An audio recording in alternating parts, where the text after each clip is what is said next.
It's Lisa from Been There, Got Out, and tonight's guest is Dr. Alina Boie. We're really anxious to have her on. She's a child psychologist, both she and, oh, there she is. Hello, hi everyone. Yes, what a relief. It's like long awaited. I mean, we talked about doing this interview Yep, months ago. We tried, and now you're here. Thank you, Dr. persistence, Boye, Alina, for coming persistence on. always pays off. Thank you for having me. I'm excited to be here. Yes. Good. Well, I mean, you specialize in working with children, so why don't you first introduce yourself because you're the kind of person that we need to talk to, and there's been questions and issues, so Hi, introduce yourself. yes, my name is Dr. Alina Boie. I'm a psychologist. My specialty is mainly working with children. I've been working with children for the past, I would say, 18 years. I got my doctorate at St. John's University, and ever since 2000, I think 14, yes, it's been quite a long time. But pretty much all my life, starting with before college, I have worked with children all the way from, I would say, preschool, toddlers to 22 and college population as well. So I'm very excited to be here. If you're wondering where my accent is from, I'm originally from Romania, Europe. I'm from Transylvania, so I have some vampire blood flowing in my veins. Oh, well, And you but know, no I've worries, been to there's no full moon. Transylvania. No full moon tonight, so no worries for everyone who's watching. But I'm very excited to be here tonight. Well, thanks for coming. And again, you know, I've actually been to Transylvania because I used to live in Hungary. I've been to Sighetu Marmației, if Oh, you've ever heard of that. nice, nice, nice. Of course, of course. It's a very special place. Yeah, yeah. And it's actually one of the most beautiful countries I've ever been to in my life. But Thank that's a you. whole other Yes, conversation. it's a beautiful place for sure. Yes. Yeah. Oh, okay, so I'm so glad that you have such a wide range of experience with kids of all different ages because our community and our clients have kids of all ages, but the thing that they have in common is they are usually going through a very difficult transition, and of course, their kids are as well. And one of the top concerns for me when I was going through my separation and divorce and post judgment was how are my kids going to be okay? That's top concern for protective parents, women and men. Like, what do I do? And I know when you and I talked about doing this interview, you said, I'm going to bring in some tips that people can do right now, which Absolutely. is great because we're so crisis driven. So Yes. help now. What can people do? I just want to start by saying that oftentimes adults tend to underestimate the children's resilience. Uh, Sometimes you find children being more resilient than adults are because they don't have the bias schemas of experience that the adults have had it so far. Meaning that, through our life, we acquire experiences that form and shape those cognitions, those schemas that we call them, that sometimes are our biggest enemy. Um, I will give you an example. For instance, certain people can be trusted. Like, you cannot trust people who are lying in your face, right? So if you have that deep schema that every person who ever lies is not to be trusted, which is a very extreme thing, right? Because everyone has lied at least once in their life, but that, for that matter, they could be trustworthy. Just, you can just judge a person based on one or two instances, right?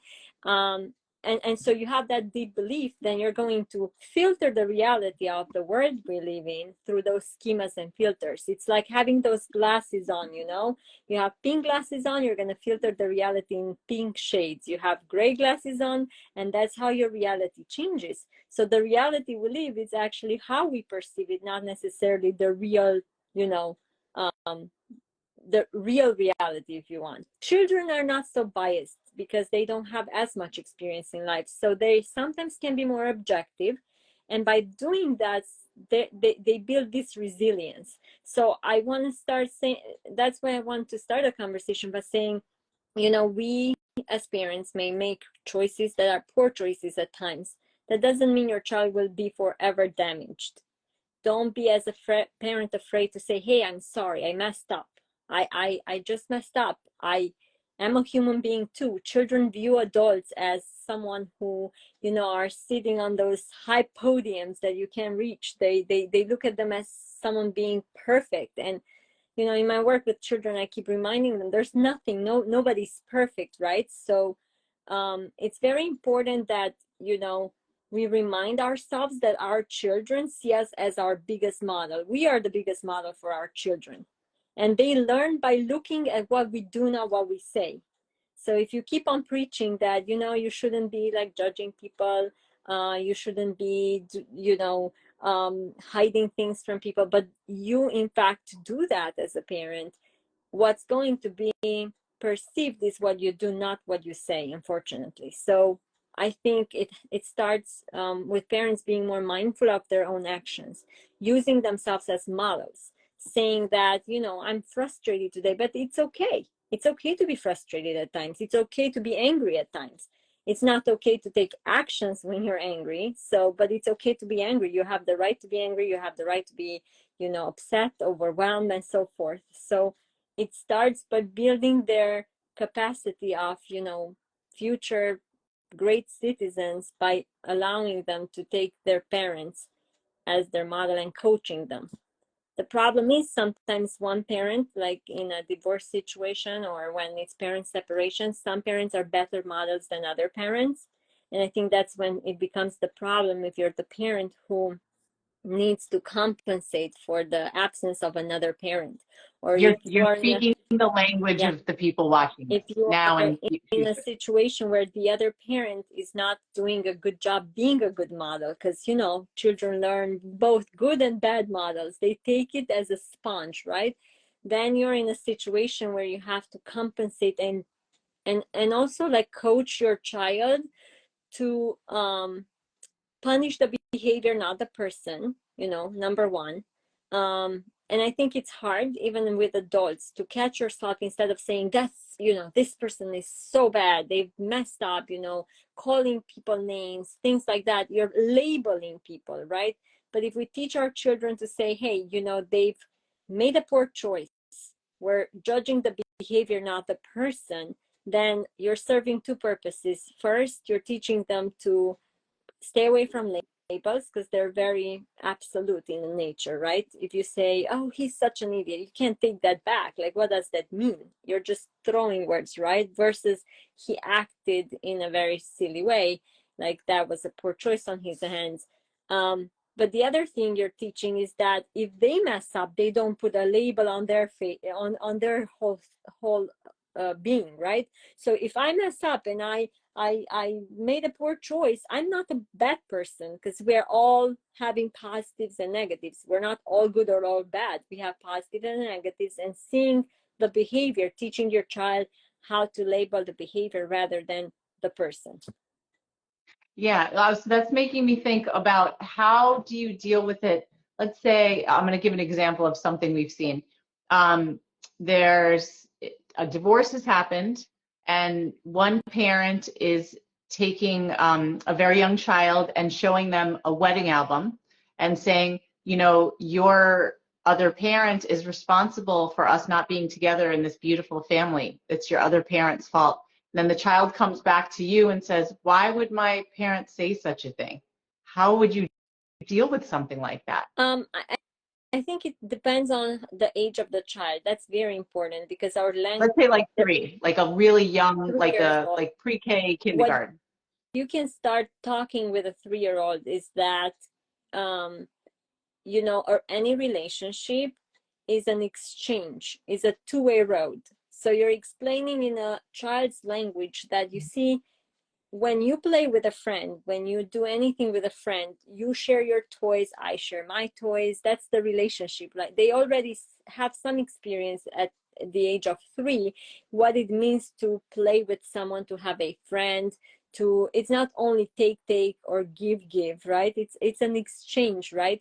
So what you do is you are focusing, you know, that child on the fact that in any relationship, mommy and daddy too, it's a two-way road. We give some, you take some, and the outcome is the, you know, what comes out of it is this combination of the two-way road. It's not only one person's fault. It takes two people to have a relationship. So you're trying to remove them from being biased by the other parent, saying that, you know, sometimes people say things when they're upset, that in fact the relationship is something that, you know, just in any, as in any relationship, being that it's a two-way road, you're actually you can't be the only one held accountable by, you know, the fact that this didn't work out.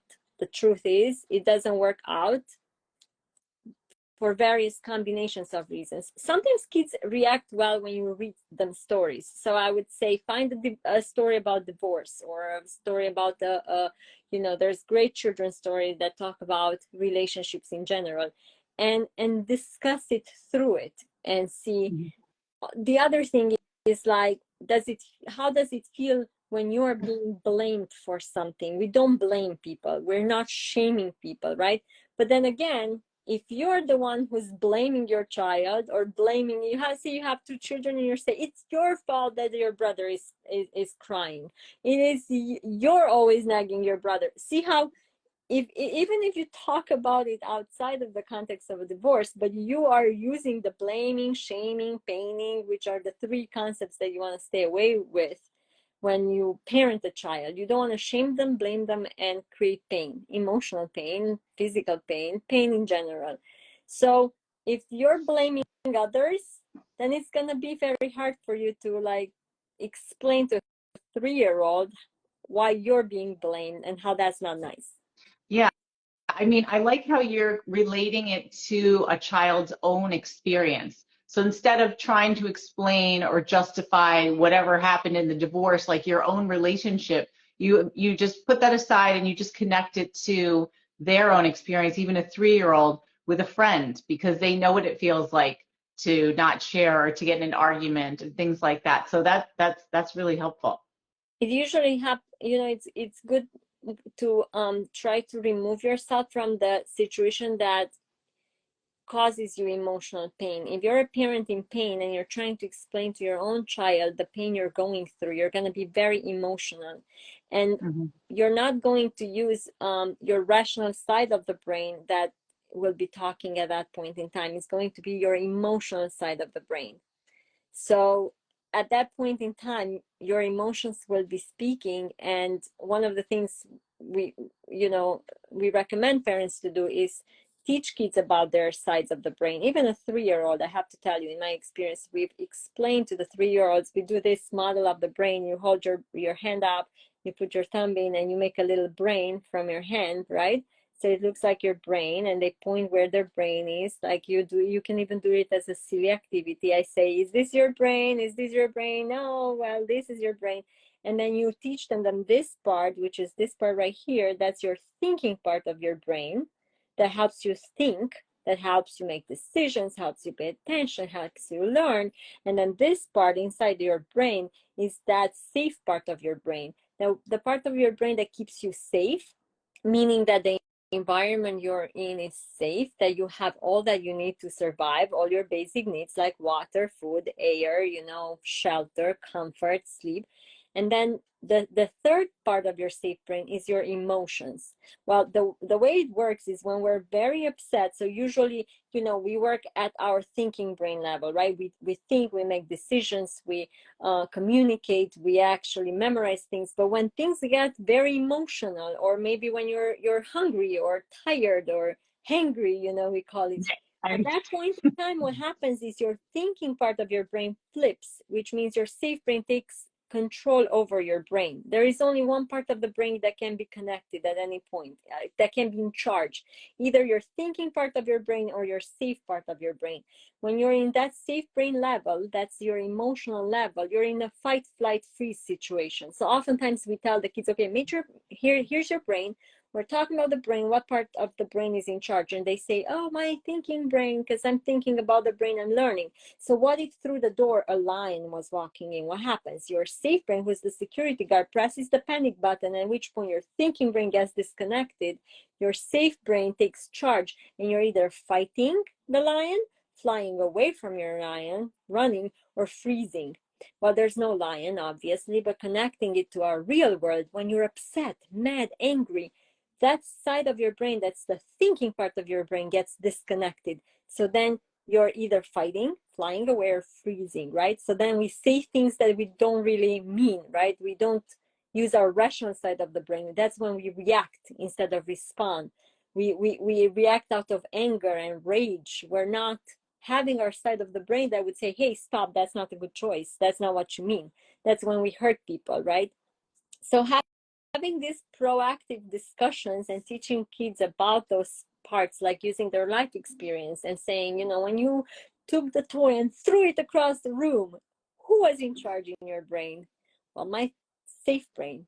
And were you thinking about consequences? Not really. So how do you connect to your thinking brain? And then we teach them coping strategies, how to breathe, how to, you know, talk about your feelings, how to take a break, how to, you know, take a walk, let's listen to music. So building this rich toolbox proactively helps you a lot when you're in a situation like a divorce, an argument. The parents are like in an argument, sometimes even in front of children, unfortunately.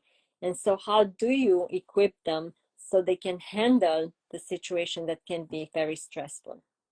Yeah, that's really helpful. Now, what if it were, I mean, we often talk about that same thing in this community about fight, fright, flight, or freeze, or fawn. Do you ever talk about Well, fawning? the research behind the brain actually suggests that there are four reactions that people don't really talk about the fourth. So it's fight, flight, freeze, or faint.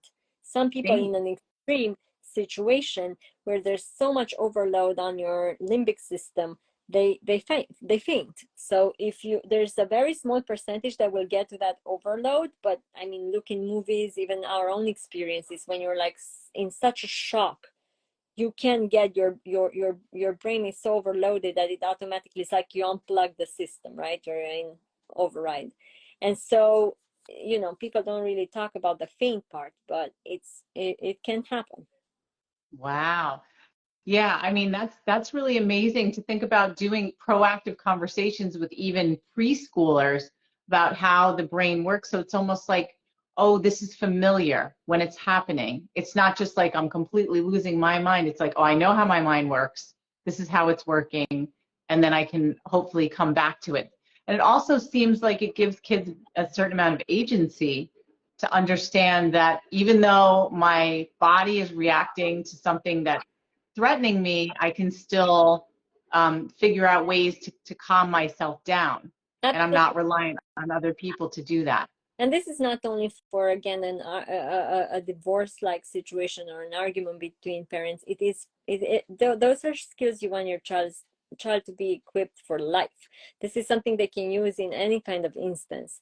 I think what we run into is sometimes we are not proactive enough, and so when a situation arises, then, you know, it's almost like you're trying to compensate, and it doesn't always work. So the metaphor, I like to use metaphors. So one of my ways of explaining this is, think about a bike, right? If you don't know how to ride a bike, but then you have to run and escape from an emergency situation, trying to learn how to run to how to ride that bike in the moment will be terribly hard. You're not going to be successful. But what if you practice and practice and practice and learn in an emergency situation? You will know how to hop on the bike and take off, right? So the same is true with this. If you are building that rich toolbox, you are spending time, quality time, to equip them with what they need. They will make sure that in those situations where you need them to use those tools, they're going to have a rich toolbox to go to. Yeah, I mean, it makes so much sense. You think about just emergency planning, like fire drills or anything else, where it's like, this is going to happen. You might not be able to avoid it happening, but how do you handle it when it happens? So instead of just focusing on avoiding and doing everything you can to make it never occur, but let's figure out how we're going to manage it when it happens. Absolutely. And you know what? Maybe let's hope they don't have to use it a lot, but the fact that they practice it under your care and coaching, maybe they get to be in a situation as adults to manage a conflict, very stressful situation, in a conflict like situation. They will still have access to those toolbox, like Yeah. I mean, it's Yeah. something that it's invaluable. There's no better gift to give your child, but to be preparing for life for um, those instances. Unfortunately, we see parents a lot that nowadays trying to shelter them, not tell them, don't talk about it. You're protecting your child. The truth is, life won't protect them because you Right. shelter them all you want. By the time they reach adulthood, life will give them a full plate of situations. And if they have not had the opportunity to exercise that resilience, they haven't had an opportunity to exercise and practice those tools, then it's going to be very, very hard. And sometimes you see young adults run into depression, anxiety, they're being overwhelmed. You see them engaging in drug abuse and risky behaviors because they don't know how to cope, so they escape the situation. They get into very dependent relationships that end up being abusive, and even though they know they're abusive, they're still sitting in that relationship because they're seeking what they've had their whole entire life, which is a protection, someone like doing things for them. And that's what you don't want for your child. You don't want them to be a dependent personality, that you want them to be independent, right? Yeah. You're absolutely speaking my language. I think I told you I used to teach high school English, and I think about how important it is for parents to actually teach and discipline their children, to teach them what's okay and what's not okay, instead of just sheltering them and giving in to everything. Because kids are not really equipped to run the show, and sometimes parents they do compensate, especially in these situations where they feel a lot of guilt. They feel like the kids are in pain, or having a hard time somewhere else. They're like, I'll make it as nice as possible. But then kids like that, I remember in high school, tend to get very anxious because they don't know what's okay and what's not okay. And they think, oh, if you don't like me if you're saying no to me. It's like, no, that's not it. It's just I'm trying to teach you what's acceptable and what's not acceptable. But I love, again, the proactive part of it, where you're explaining things ahead of time, and sort of giving them guardrails onto how to behave or what to expect, and how to handle it. Because when anybody doesn't have the opportunity to fail or to mess up, then how do they know if they can get back up again? Absolutely. And there's a whole, there's a lot of literature around it. A teacher wrote a book about failure, and one of the things that were interesting in that book was that we as parents are very afraid to allow our child to fail, because their failure is a reflection, or we take it as a reflection of ourselves. So if my child fails, I am not a good parent. I'm not, you know, I'm not the perfect parent. I am not, my self-worth depends on that. But the truth is, the more your child fails and you are there to coach them, the more you give them the gift of handling the situation. Now, I'm not saying like, okay, now create opportunities, let your child fail all day long. That's not what I'm saying, but allow them to have the experiences that life are providing with your guidance and coaching. So then when they become adults, they already have those shaped coping mechanisms that they can access. Because Yeah. otherwise, either they learn unhealthy coping mechanisms from other people. Wouldn't you want to be the person who's giving them that ability and teaching them, rather than taking the chance that they may or may not take it from someone else? Yeah. Okay, so we got a Yeah. question, and I was going to save for a little bit later, but one of the big issues in our community is one parent trying to turn the child against another parent. Do you have any experience with that? um so the other parent, if I'm understanding correctly, the other parent is actually using either facts or lies to pretty much get the child to be against that parent, right? Right. What we call Yes. this is, we also see this, we call this triangulation. You're trying to triangulate, there are two people and then the third one who's the child, and you're trying to get the person to triangulate to be on your side, right? Right. um, Especially during these high conflict separations and divorces, because it's a lot of power and control involved. So loyalty is a big issue. Correct. And I think it boils down to the two fundamental needs that we have and children have as well. And I think that could be helpful in this situation. There's a theory that says that, human beings, children included, have two basic needs. One is the need of control and the need of attention.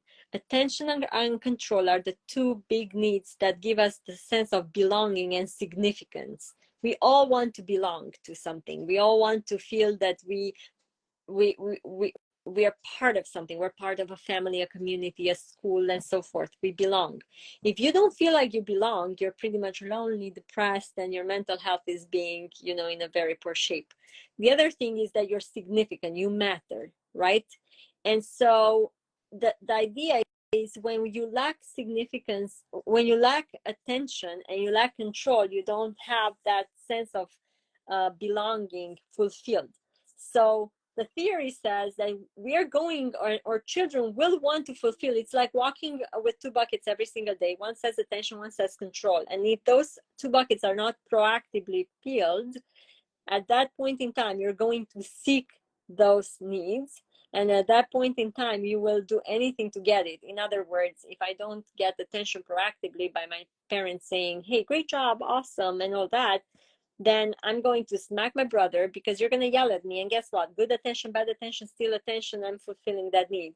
If you tell me what to do and you actually tell me what to do and micromanage everything about me as a child, that you're depriving me of control. Guess what? I'm going to get into power struggles. I'm going to argue with you, and I'm going to use my power of control. Even a little, like 1-year-old. If you as a parent, you cannot make them eat their food, even if you want it, you can make them chew it, right? That's they're playing their power right there. It's a control. So when you get in power struggles, that's when kids need control. But going back to the one parent who's turning the child against the other parent, if your child is on a solid ground, they don't need attention. They have a good bucket filled of attention. They have a good bucket filled of control. They are allowed to make choices. They're allowed to have a say, and so forth. It's going to be harder for the other parent to manipulate the child. Why? It's because how are you going to do it? You're going to give them extra attention. You're going to show them that you are the nicer parent. You're going to be probably, playing on that weak side of, what bucket is rather empty. And so, number one, if your child is on a solid ground, they're gonna be a little less vulnerable in this situation. And the other thing is, don't be afraid to keep facts away from your child, even if they're a little child. Okay, if the other parent starts to be throwing lies, have a conversation at the level they are about how these are not true facts. It's not the truth in reality. And then talk about how, you see, you have to make decisions, even as a child. I'm putting the truth in front of you and I'm talking about it. I'm considering you like an equal part in this conversation. Of course, some things you can explain at depending on the level of the child. But what I'm saying is, don't be afraid to show them and tell them the truth. So then they are prepared to say, hey, that's not true. Mom never did that. And I know that. How do I know that? Because here's the truth in this. Here's the proof in this. If you're going to shelter them and not say anything, then they're going to be very vulnerable to triangulate. And the other person can become very manipulative. But by letting them know, like sometimes parents, get into arguments. Here's the truth.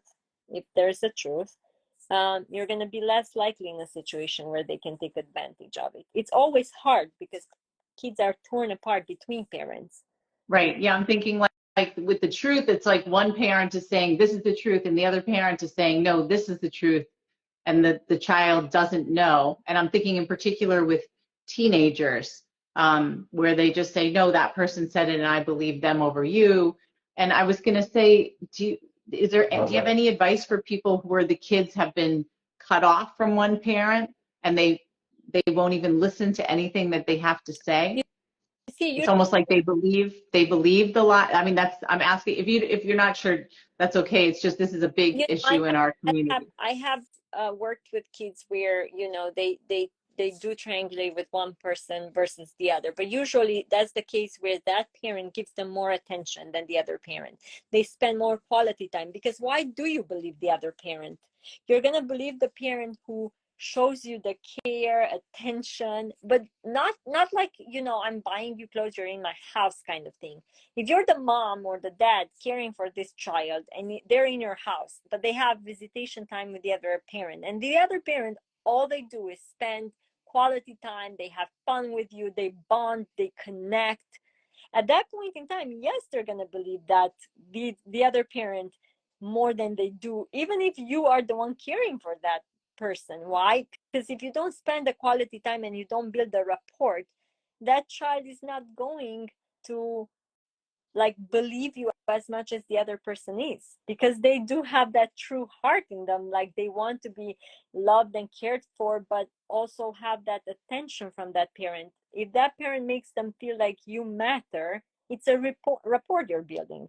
It's almost Yeah, like you have someone who's a stranger who gives you money every month. They pay your rent and bills, but then you have your best friend who doesn't have the money to give you, but they're there for you. They're there to listen to you. They're there to do things with you. They're there to cry with you and laugh with you. Who are you going to believe? You're going to believe the person who gives you money, but they're like barely present in your life. You don't have the bond and connection, or you're going to believe your friend who spends time with you qualitatively, and you have quality bonding time with that person.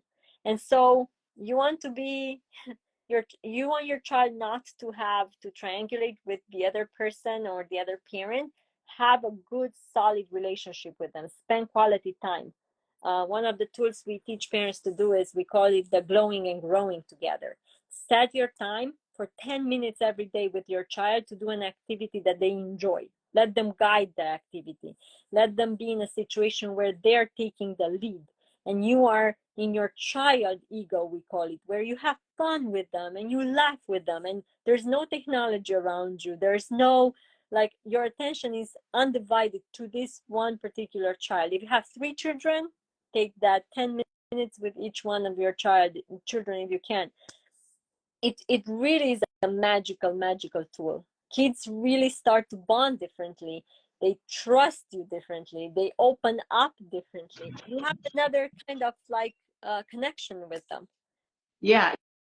And that also fits with what you said about the two buckets of kids needing attention Mm-hmm. and kids needing control. So by allowing them to have control over the activity, and also letting them lead, and you paying attention to them doing something that they want to do, you're fulfilling those two basic needs that you talked Right. about, which makes sense. And also, I think when the parents are in conflict, keeping them as much as neutral as possible, not, allow yourself to, again, if you're judging your partner by their actions, not like putting a label on them, then you are a little bit more neutral to say, hey, your father or your mother made a poor choice. We are handling this as an adult. You are our child, and I know we are both meaningful for you because we are both your parents. And don't allow yourself to be sucked into like, I'm going to be against the other person, even if that person is against you. I mean, try to be as like using your thinking part of your brain rather than your safe part of your brain, your emotional side. I know that's terribly hard, but if you can remove yourself from the situation of showing that anger and labeling that person and being outraged by that person, and just telling your child, hey, you know what, we're handling this as parents. You don't have to choose between your parents, by the way, like in the sense of you're allowed to love both parents, even though one can be making more poor choices than the other. You were born in this life with those two parents, and you're the result of those two parents, because sometimes they feel guilty, like, they see the poor choices the other parent makes, and they feel like they should take the side of the other parent or the one that's taking care of them. And the truth is, it's not really fair to them too. Like, you're allowed to love both of your parents, even though one parent may be like the most outrageous person, human being on earth, but it's still your parent. You can change them, right? But by not getting them to be turned against them, you're like, again, choosing to criticize the behavior, not the person. Yeah, and you know, before you alluded to something where you said sometimes parents are in pain and they're trying to talk to their children about their pain. That is also an issue in this community where people are dealing with so much. It's not just the divorce or the post-judgment, it's a lot of stuff with court. So they're being traumatized all the time and they're having to parent at the same time. And it's very hard to separate those emotions because they're really, really stressed out and they're scared. Do you have any advice for those parents? I think so. Starting with spending that 10 minutes, if you can remove yourself from that, I know it's hard and it's hard to remove yourself all day long, but if you can cherish those 10 minutes every day to glow and grow together, if you can put and pause those feelings for 10 minutes to play a board game, to draw a picture, to take a walk with your adolescent, if you make this a habit, even for you, it's going to be a good opportunity to just pause. You're pausing for 10 minutes, then you can really go back to it. So number one, like trying to cherish those moments and protect those moments for allowing your feelings and pain to penetrate and have the opportunity to bond with your child. The second one is, if you're in pain, talk about your pain as much as you don't have to go into details and such, but sometimes it's, some parents keep it to themselves, but their behavior speaks louder than words. Like you're frustrated, you're grumpy, you're snapping at children, but they see all that, but what they don't know is what's going on. What is the puzzle? So don't be afraid to say, hey, I am very down today, and it's been very hard. There was a court date and things were really unfairly said, and I'm sad and I'm upset, but you know what, I'm going to look at my toolbox and see what can I use in my toolbox. What do you suggest that I use? What do you use when you're feeling down? Because today I feel down a bit. And you know what? I could use some advice from you. Now you're giving them a chance to coach you. But you're also showing that you're a human being, that you have ups and downs, and that is okay. We're not perfect. We're not trying to be like, nothing's wrong. But then you, of course, with your behavior, show that a lot of things are wrong and you're not in a good place. And it's so heartwarming when you see them trying to problem solve with you and say, hey, mommy, you know what? I think you could just put your PJs on and go and watch your favorite movie because I know that makes you happy. How about that as a strategy? Now you're That's bonding. also teaching empathy, Yes. but without pulling them into the details of all the mess. It sounds like you're focused not on the actual situation, but the feeling of like, I'm frustrated. What do you do when you're frustrated? Help me figure out ways to deal with my frustration, not fix the actual problem. Correct. That maybe nobody can fix. Yes.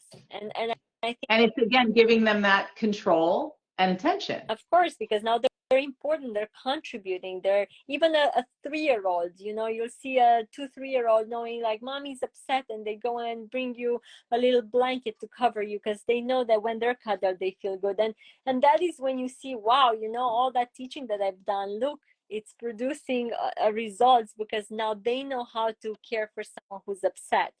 And that also teaches them that, you know what, sometimes you have to ask for help when you're upset, and mommy and dad or daddy ask for help, and that's okay. I should do the same when I'm there, right?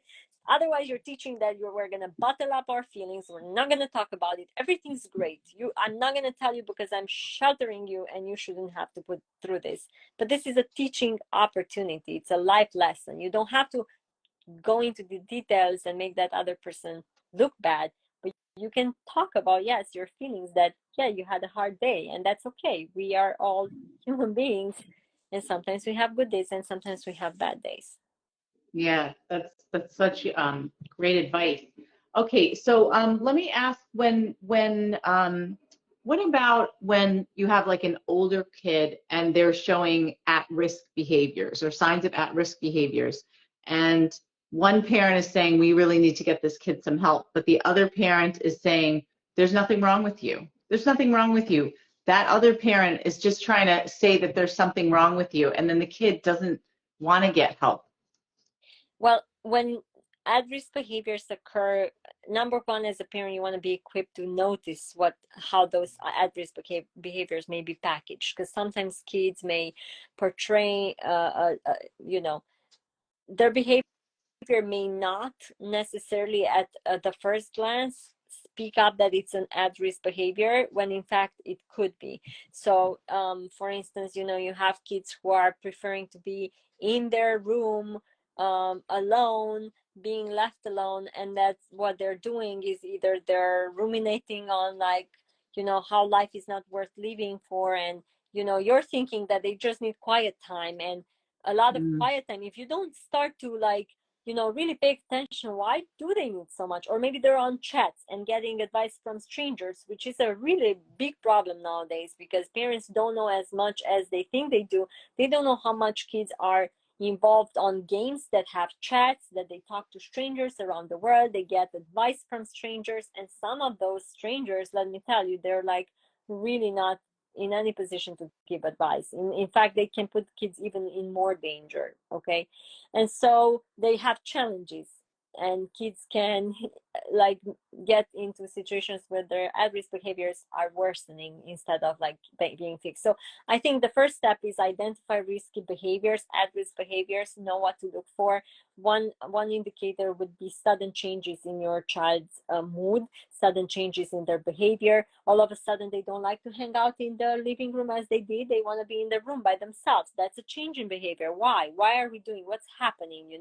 Or they don't want to go and be outside anymore. They don't want to walk to school. They want to take the bus from, like, any sudden change, have to question it for many reasons. It can be bullying, it can be a situation that's been happening, a peer pressure. But suppose that you see those behaviors, going back to your questions, and that you believe in your heart that those need to be addressed. First thing you should do is contact the school.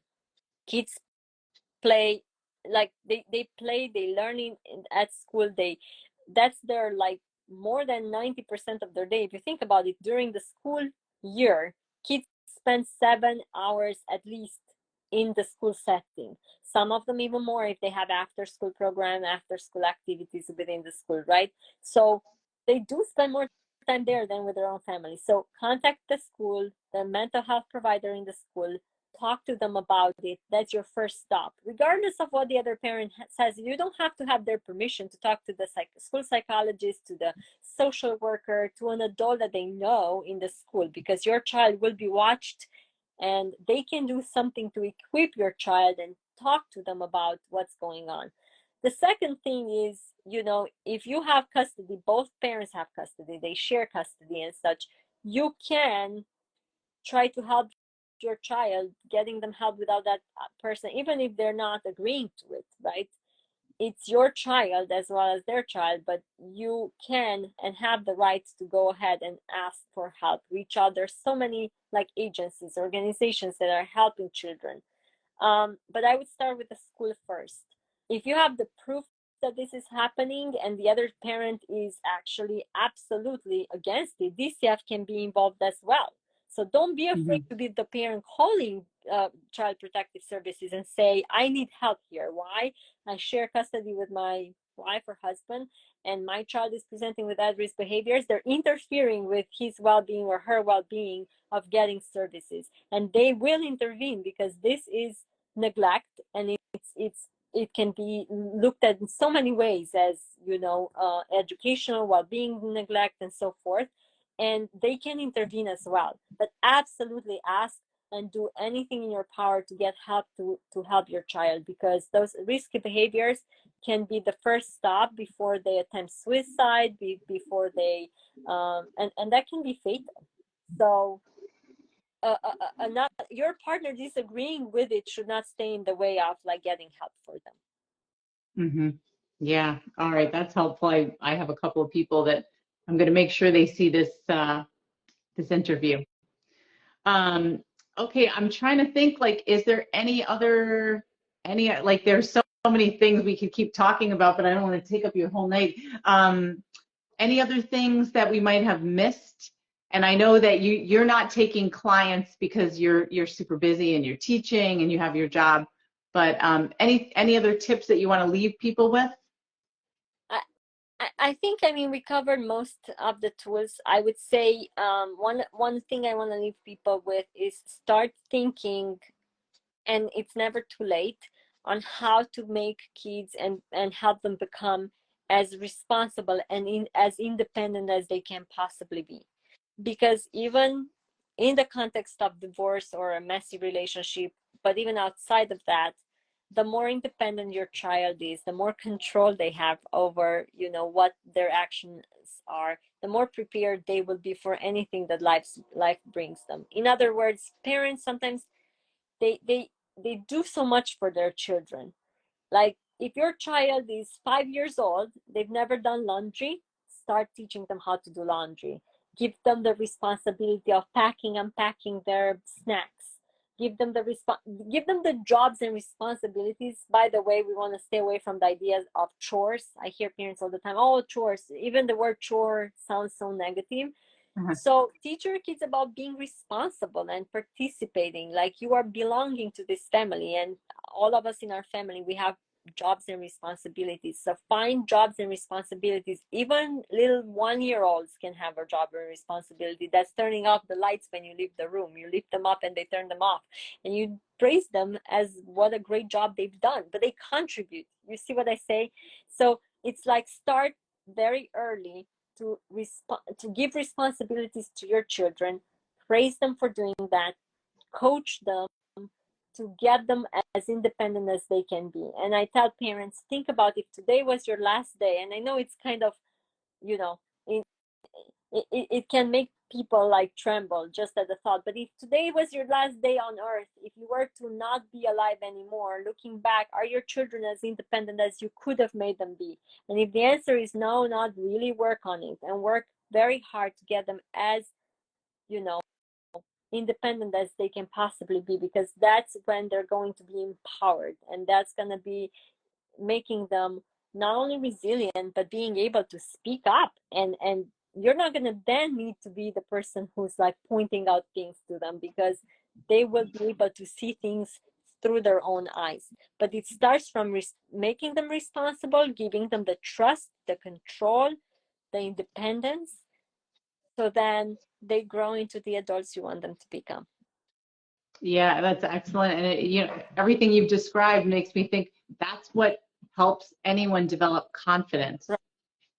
And that also fits in with what you said, that everyone's human nature is to want to have a sense of belonging by giving kids responsibilities and making them like, you're an integral part of this family. We need you. You have these roles, and we're a unit together. Absolutely. So yeah, but excellent, excellent. Well, thank you so much, Alina, for coming, and I'm so glad this worked out. You're very welcome. I'm happy that we were able to work this out, and I'm happy that I was able to come. And I hope, you know, everybody who joined was able to like take something away from what we've discussed and use it in their journey. Yes, absolutely. All right. Well, take care and enjoy the rest of the summer. Thank you. Bye. Okay. Bye. Bye.